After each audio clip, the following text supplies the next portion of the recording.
Regresamos con más análisis en Así Estamos.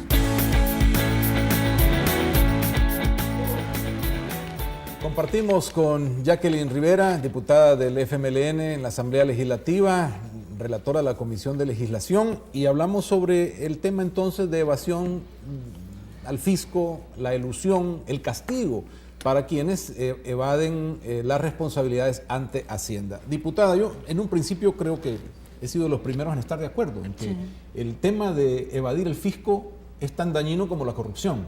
Es dañino porque al final no llegan los recursos y el país sufre. Pero, ¿cuál es la realidad que sustenta todo lo que se habla a nivel de evasión y de elusión y de gente que no paga? ¿Es real esto? Porque al final hemos visto esfuerzos que han detallado gente que no paga, pero son casos que están en juicio, que tienen dentro de la cobertura del derecho también la oportunidad de aclararse. Entonces, ¿realmente esto es un déficit realmente del país, el tema de la falta de pago al fisco? Bueno, mire, yo defino esa debilidad, a mi juicio, que parte de dos premisas. Una, Rafael, es que nosotros en tema de delito fiscal tenemos una legislación, yo la defino bien blanda. Es una legislación que no tiene dientes, penalmente hablando. Ese es un primer aspecto, es decir, tenemos tipificados por lo menos 5 delitos, ¿verdad? Que se caracteriza que esa conducta de ser cometida se convierte en delito, pero tenemos un procedimiento, a mi juicio, que jamás vas a sancionar a alguien porque haya defraudado la hacienda pública. Entonces, hay un primer vacío, a mi juicio, que es de ley. Hay un segundo vacío, que esto no es exclusivo de El Salvador, Rafael. Los seres humanos nos caracterizamos porque no nos gusta pagar impuestos. Y claro que a veces está justificada la indiferencia por cómo se han administrado los recursos, porque muchas bolsas de la corrupción se han beneficiado de los dineros del pueblo, por malversaciones, por obras iniciadas y no terminadas. Es decir, por esas tantas cosas es justificable, y yo personalmente lo justifico, de que la ciudadanía a veces procura no pagar impuestos. Y hay un tercer elemento que a mi juicio también afecta, y es la burocracia en la recaudación. Fíjate que nosotros tenemos tantos pasos, pero tantos pasos para recaudar un impuesto, que la Hacienda y el personal de la Hacienda Pública se vuelve ineficiente para verificar que las personas están contribuyendo con lo que les toca. Esos 3 aspectos, a mi juicio, han significado para el país, y digo, los 2 últimos no son una situación exclusiva de El Salvador, así sucede en todo el mundo. Pero para el caso de El Salvador ha significado, Rafael, no recaudar en términos generales, te estoy hablando en concepto de IVA, de renta, que son los impuestos directos más significativos de la hacienda pública, alrededor de $1.000 millones al año. Y eso no lo dice el gobierno, no lo dice el FMLN, esos son estadísticos que están de antaño. Tú te acuerdas aquel embajador William Walker que dijo que la evasión del país andaba por los 1.000 millones en aquella época, hace unos cuantos años. O sea que significa que si el país tuviese capacidad, todas las instituciones que recaudan impuestos, Rafael, tienen siempre portillos. Es difícil que vos vas a decir voy a eludir totalmente la evasión y aquí no va a haber evasión, no va a haber elusión, no. Lo que nosotros pretendemos es que con las herramientas que sean posibles ir cerrando esos portillos, que a veces se hace uso de la ley para evadir. Usted dijo, ya hay cárcel, ya se podría tener esto, pero ¿por qué no funciona? ¿Qué es lo que hace que entonces no funcione? Exactamente, y en ese sentido va nuestra propuesta. Nuestra propuesta estamos planteando a discusión, por supuesto, Rafael. El FMLN está haciendo una propuesta, este es un debate que hay que hacerlo en la Asamblea Legislativa. No pasaríamos una propuesta de esta sin debate, porque hay que escuchar a los interesados y a los afectados. En este caso, el Ministerio de Hacienda tendrá que venir a explicar a la comisión cuál es su punto de vista respecto a esta propuesta. Fíjate que hay por lo menos 3 delitos de los más conocidos, que si usted comete o hace esa conducta, usted puede ser sancionado de 4 años a 6 años. Esa es la sanción general. Dice la ley, si usted evade impuestos, Si usted evade por evadir, es decir, no pagó IVA, no pagó renta, usted puede ir preso hasta 6 años de prisión. O si usted falsifica información para evadir impuestos, es decir, usted también puede ir preso. O si usted se apropia del dinero que no es suyo, como cuando retenés el IVA y el consumidor lo pagó y tú no lo entregas a las arcas del Estado, también esa conducta es tipificada como delito, entre otras. ¿Por qué esos delitos no se materializan? Porque en la ley se dejó, y esa es la modificación primera que hacemos, una frase que en derecho se conoce como excusa absolutoria. Es decir, ese artículo lo que dice, mire señor, si usted no pagó porque evadió, si usted no pagó porque falsificó información, si usted no pagó porque llevaba contabilidad doble, si usted no pagó porque no quiso enterar lo que le tocaba enterar, al pagar ninguna de esas conductas se sanciona. Esa es la excusa absolutoria. Es decir, eso dice el Código Penal. Entonces hay gente que dice, voy a declarar y después voy a ir al impuesto interno, primera acción. Después me voy al Tribunal de Apelaciones, segunda acción. Después me voy al asilo contencioso, tercera acción. Pero en esas 4 instancias, en esas 3 instancias que hace uso la persona que pretende no pagar impuestos, te pueden pasar 10 o 15 años. ¿Sabes que hay juicios en asilo contencioso administrativo que data de los años 80? No, claro. O sea, es decir, que en esa burocracia que la misma ley te permite, yo no le he hecho la culpa al usuario ni al contribuyente, es la ley. Son los vicios de la ley que contribuyen a hacer el famoso acto de elusión. Entonces, esos vacíos que tiene la ley te permite a que las personas no haya una conducta de corregirlo, porque dice al final, cualquiera que sea el delito que cometa, si pago, me absuelven. Hay quienes dicen constitucionalmente funciona eso porque no hay delito por deuda en el país, no hay cárcel por deuda. Sí. Entonces, yo no sé si al final eso es una extensión con esa cláusula de excusa y que en base a eso entonces hemos visto que pagarle al fisco pues es una deuda. Sí, y es correcto, y eso sigue teniendo vigencia. Nadie puede ir preso por deuda, pero es que el acto ilícito que tú cometiste no te puede exonerar el pago de la deuda. Ese es el concepto, ¿me entiende? Que usted cometió un acto ilícito, usted falsificó información, usted omitió información, usted no entregó lo que le tocaba entregar. Ahí hay un acto, una conducta ilícita que nunca se va a materializar, Rafael, si nosotros no cumplimos. Vaya, ok, ¿qué hemos hecho nosotros? Vaya, mire, si usted evade impuestos porque falsifica información, porque no enteró toda la información de los hechos generadores o porque no quiso entregar la plata, usted puede pagar la deuda, pero el delito fiscal no se le puede exonerar. Nosotros lo que hemos planteado es que la pena que puede pagar si usted cae en esas circunstancias y paga es entre 2 a 4 años. La mayoría de casos también dentro del tema fiscal son discrepancias en cómo se ve desde el gobierno, desde Hacienda, lo que uno debe pagar y lo que el declarante cree que debe pagar. Y entonces eso hace también a veces entrar en estos procesos y que no necesariamente es oculté información, cambié información, sino que tenemos discrepancias y el fisco me está poniendo una complementaria y yo no la acepto porque creo y tengo otro criterio. Y va a seguir teniendo ese derecho a defenderse. O sea, no es cierto, como se ha afirmado, que la propuesta lo que pretende es una persecución política a los empresarios y que aquí usted, sin haber sido oído y vencido en juicio, es condenado. No.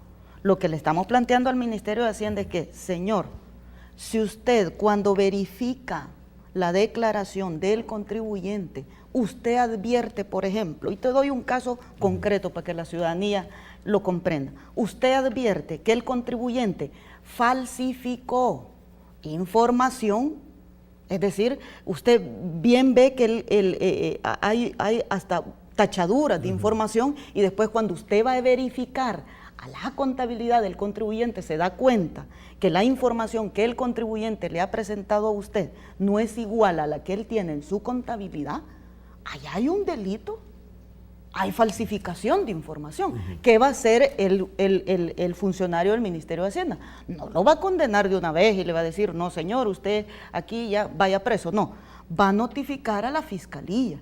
y le va a decir, mire señor fiscal, aquí posiblemente se ha cometido un delito. Sea usted el que determine si ese delito se ha cometido o no. El funcionario lo que va a hacer es notificar a la fiscalía y va a dejar de conocer esa declaración, porque le queda ya en manos del fiscal. Será el fiscal que puede determinar perfectamente, decir, no señor, aquí no hay delito, o usted sígale cobrando y que pague y aquí no hay ningún problema. Eso es lo que nosotros estamos estableciendo, es decir, no estamos definiendo una regla donde se violenten derechos de audiencia ni de defensa jamás. Eso queda garantizado siempre en el procedimiento. Lo que estamos planteando es que la rama penal, Rafael, es, como decimos en derecho, la última ratio. Y toda tipificación delictiva debe servirle al posible involucrado en un hecho disuasivo. Es que los delitos se tipifican para que no los cometas.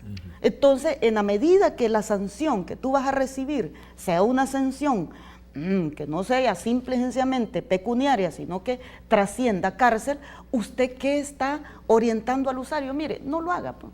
Si tenía la intención de falsificar información, si tenía intención de omitir información, si tenía intención de no entregar el dinero que debe de enterarle al Estado, no lo haga, porque si lo hace, hoy la sanción no solo será pagarlo, sino además una sanción penal. ¿Podría compararse esto con el tema de la legislación que también lleva a cárcel a quien retiene la AFP, por ejemplo, o retiene la renta del trabajador y no la entrega, que es cárcel inmediata? Entiendo que se hizo una modificación en algún momento para precisamente castigar a quien retiene y no entrega, porque ese es dinero de los trabajadores, ¿verdad? Por supuesto, y previa investigación, porque ninguna persona es condenada si no ha sido oída y vencida en juicio. O sea, hay un procedimiento, pero hay otro elemento, Rafael, que estamos incorporando, que no existía.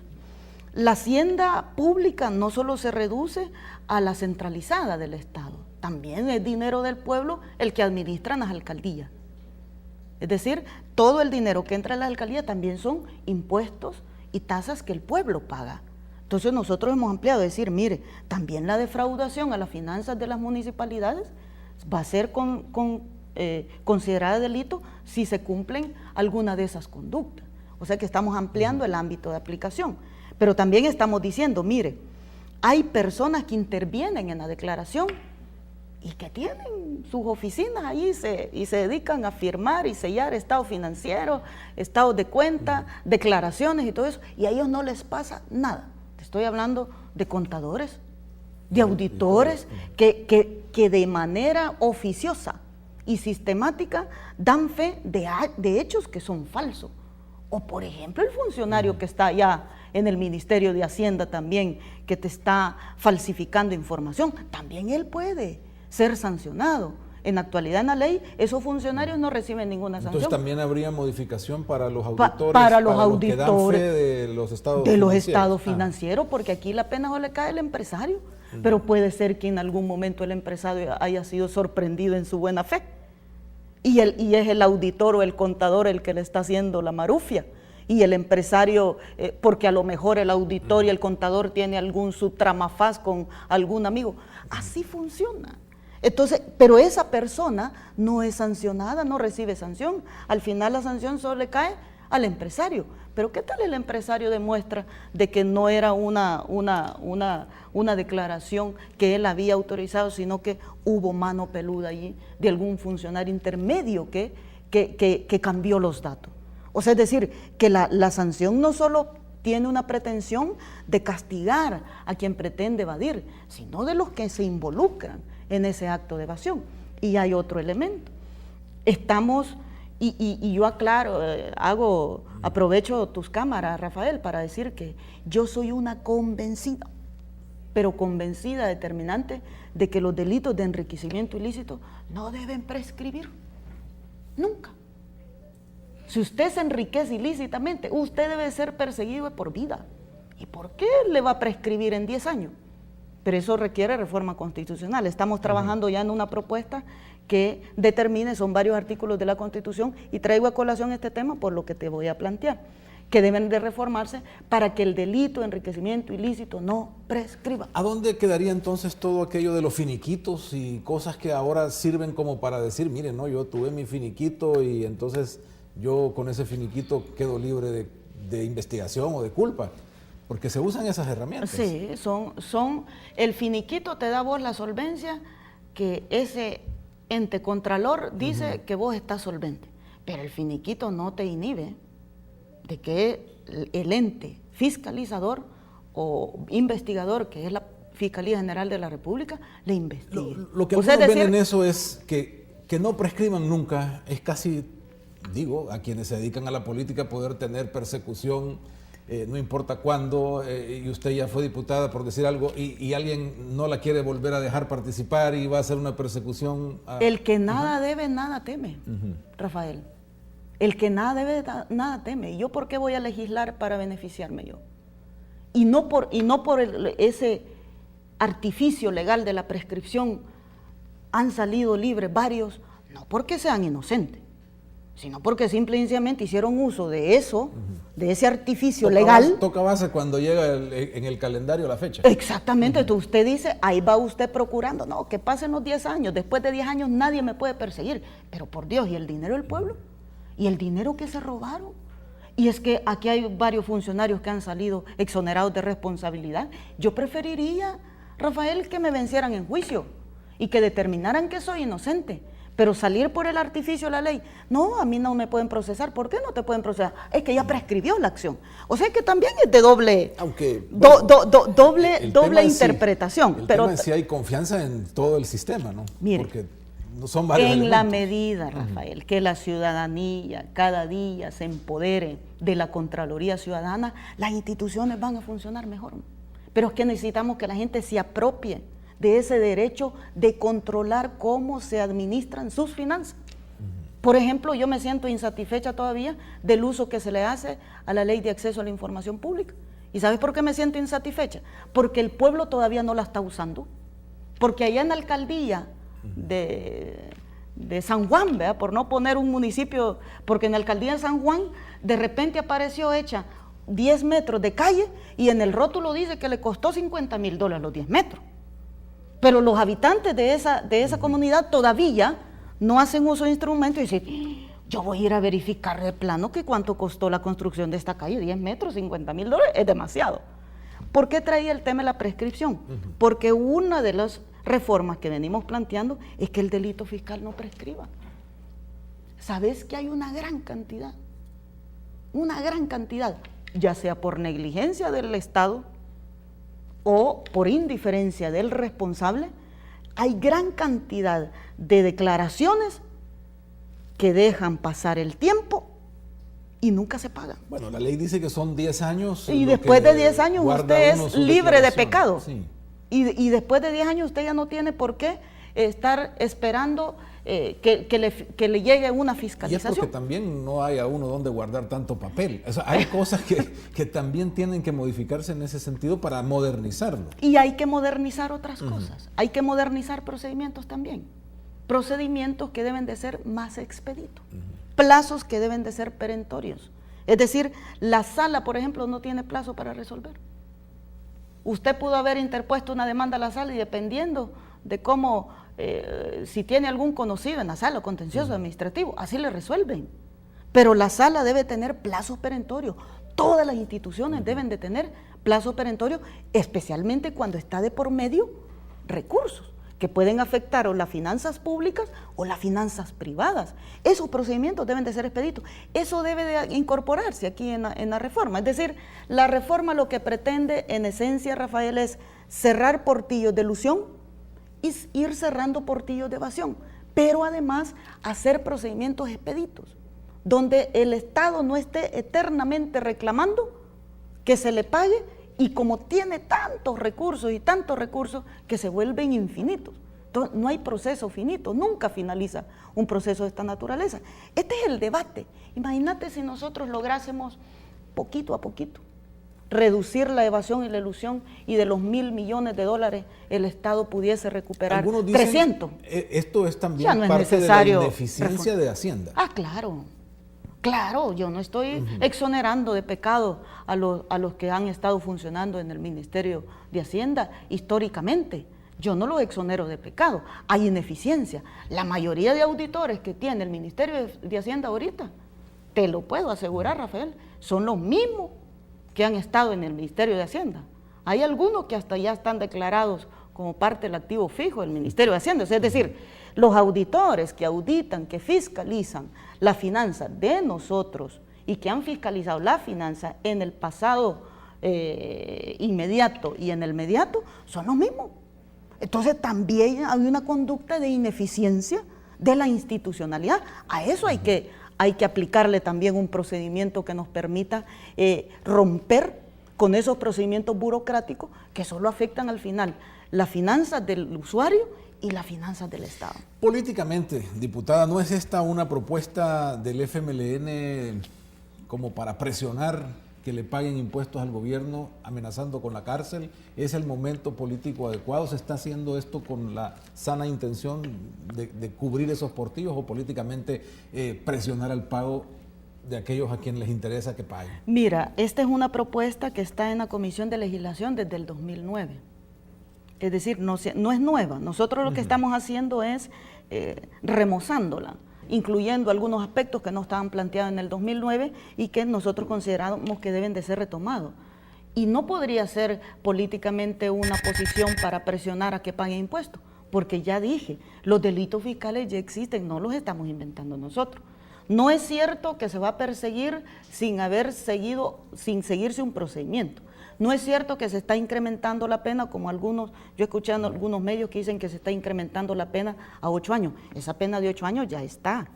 O sea, es decir, esa pena no la está poniendo el FMLN. Tampoco es cierto que se está habilitando actos arbitrarios del Ministerio de Hacienda. No, lo que estamos haciendo es definiendo procedimientos expeditos, ampliando el ámbito de aplicación de la ley penal en el tema hacendario y además incluyendo algunos procedimientos que actualmente no existen. Entonces, obviamente cuando vos tocas el tema de impuestos, este es un tema siempre va a ser sensible hoy, mañana, pasado mañana y los años que siguen, porque tiene que ver con la contribución que el ciudadano debe de hacer. Pero yo le pregunto al ciudadano de a pie, como le dicen, ciudadano, usted cada vez que consume una cosa, ya sea comestible, ya sea de vestirse, se compra sus zapatos, lo que usted consuma, cada vez que usted consume, usted paga un impuesto que se llama IVA. Usted lo paga y usted le den o no le den el recibo o no reciba el recibo, usted paga IVA. ¿Quién es la instancia encargada de que ese IVA que ya le cobraron a usted se entregue a las finanzas públicas? Son algunas empresas, no son todas. ¿Qué es lo que pretende la reforma? Es que ese IVA que ya le cobraron a usted llegue a las instancias del Estado, que no se lo quede por otro lado. O sea, yo creo que eso es bueno o es malo. Para mí es bueno.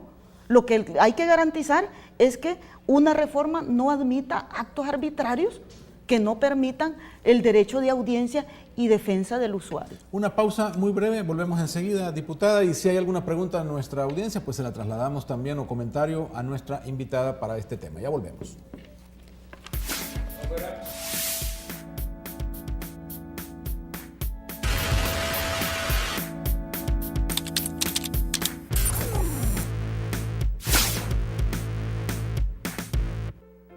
Me llevaron y me dijeron que era diabético. No tenía energía, pasaba con mucho dolor, me había afectado mucho. Pero luego que me he hecho este tratamiento, en menos de un mes he visto el resultado. Estamos viendo de que las úlceras y todo eso han desaparecido. Personalmente, por la experiencia que yo he pasado, se lo recomiendo a los diabéticos.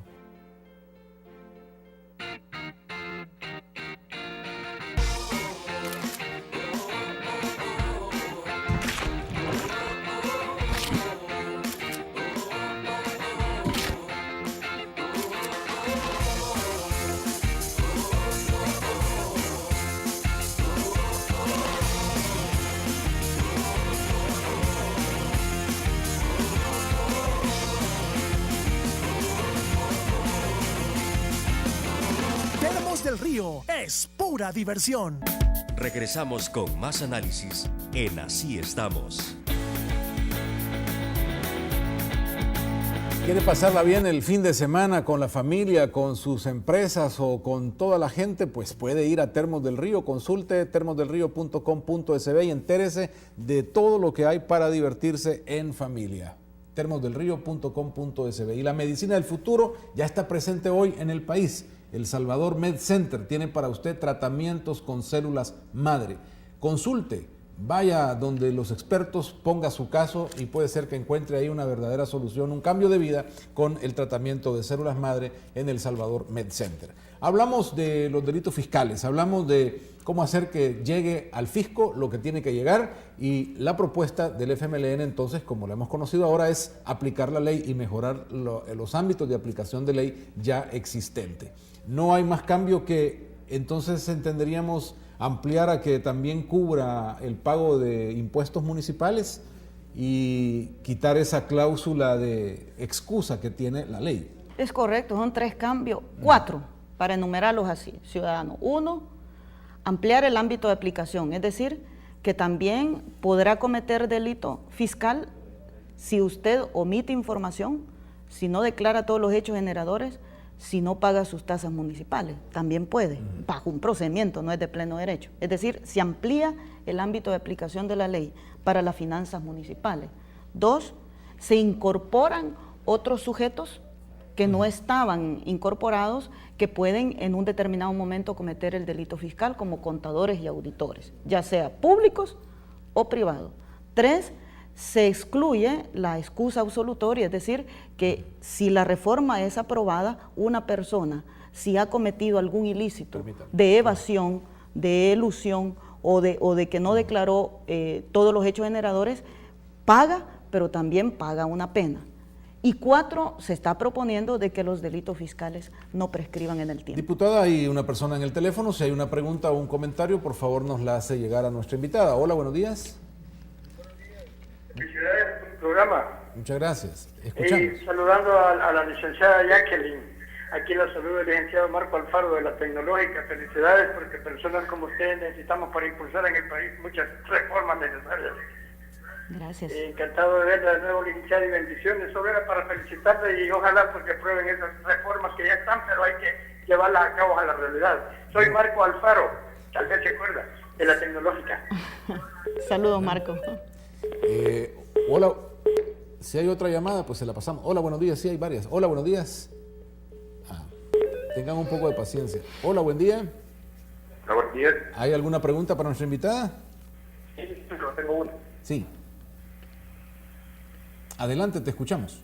Hola, quisiera pues opinar sobre el tema. Sí, por favor, adelante. Primero, pues, como ellos, como padres de la patria, diputados, pues, que dieran el ejemplo de gastar lo que se recoge en el Ministerio de Hacienda como se debe, que den cuenta de lo que se gasta y que pues a partir de ellos pueden ellos pues pedir y exigir. Muy bien, gracias por llamarnos. Diputada. Sí, no, y tiene razón el ciudadano. Yo con eso inicié cuando comenzamos a hablar del tema, Rafael.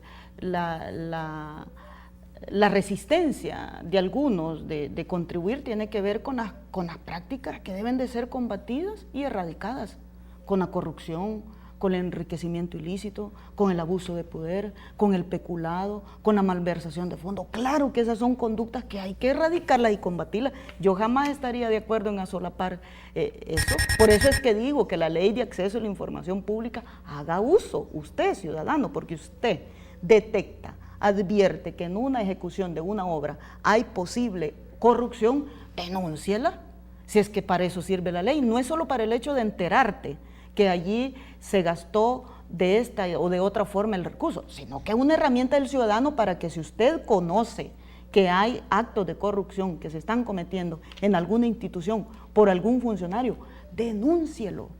Por eso yo digo, es la participación objetiva y real de la ciudadanía lo que nos va a permitir a nosotros construir a futuro mejores instituciones. Pero mira, Rafael, hay que combatir la conducta de intentar corromper. Yo siempre le digo a los funcionarios, Mire, al funcionario no le pida favores, al funcionario no le diga que le agilice un trámite, al funcionario oblíguelo a que cumpla con su función. En la medida que nosotros eduquemos a la ciudadanía de que no nos vayamos acostumbrando a los trámites fáciles, que si yo le pago, le doy una prebenda a me saca rápido el registro, o que si yo le ofrezco algo, me va a ayudar en alguna gestión.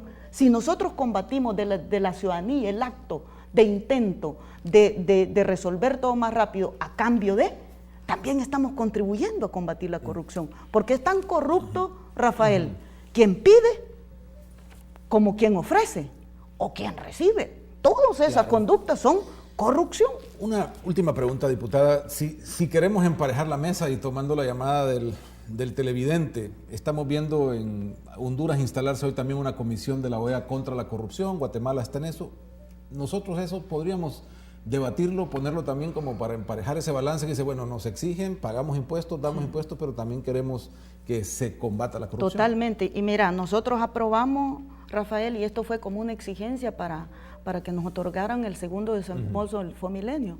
Aprobamos una ley que se llama Ley de Extinción de Dominio, que creo que la vinimos a hablar aquí un rato contigo. Esta es una ley que lo que pretende es recuperar lo que en la historia se le ha robado a la gente. Por eso se declaró una ley de interés público y es retroactiva. Pero esa ley podría ser perfectamente complementaria, Rafael, si nosotros buscamos un mecanismo que le permita al pueblo salvadoreño conocer la verdad.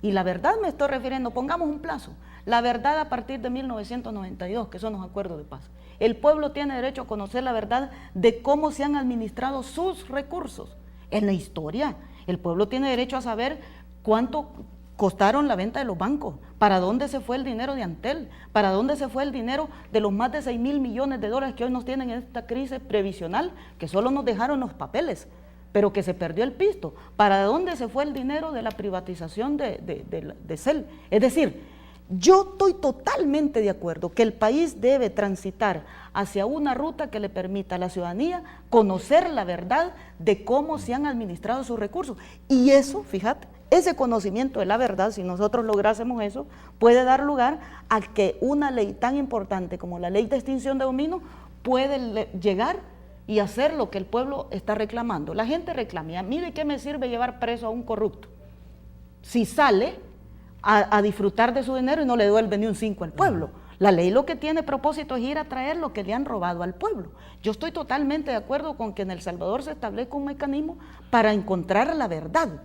La verdad, o sea, es decir, el ciudadano tiene derecho. Yo no estoy diciendo que ese mecanismo va a servir para echar preso a los que robaron hace años, porque no puede ser retroactivo, pero sí puede ser retroactivo para encontrar la verdad de cómo se han administrado los recursos del país. El Estado es rico, el Estado tenía recursos, el Estado ha tenido gran cantidad de recursos. Lo que sucede es que de manera sistémica esos recursos han venido quedando en bolsas que no son de la gente.